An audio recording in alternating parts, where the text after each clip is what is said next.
અંગ્રેજીમાં એક વચન નામનું બહુવચન એકદમ સિમ્પલ રીતે. શું? તો કે બોય તો બોયઝ, ગર્લ તો ગર્લ્સ, ટોય તો ટોયઝ. ઓકે સર, આવડી ગયું. હાલો હવે તમારો વારો. ચલો. મેન મેન્સ, નહીં, મેન. ટૂથ ટૂથ્સ, નહીં, ટીથ. ચાઇલ્ડ ચાઇલ્ડ્સ, નહીં, ચિલ્ડ્રન.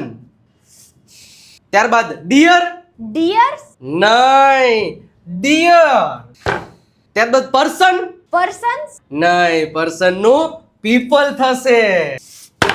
તમને આવો તકલીફ પડે છે ને, નથી ખબર પડતી ને એક વચન આ બહુવચન આવું કેમ થાય છે. સાહેબ દેવસતે ઇંગ્લિશ ગ્રામર બુક એમાં બધા આ નિયમો આપેલા છે અને બાકીનું બીજું ઘણું બધું અત્યારે જ ઓર્ડર કરો નીચે આપેલા નંબર ઉપરથી. બસ 3 થી 4 દિવસમાં તમારા ઘરે અને એક વચનનું બહુવચનનું તો ઠીક, આખું પૂરેપૂરું ગ્રામરની બધી સોલ્યુશન તમને આ બુકમાં મળવાનું છે. હજારો વિદ્યાર્થીઓ મંગાવી રહે, તમને જ મંગાવ્યું. ઓર્ડર કરો અને મળી જશે 4 દિવસ.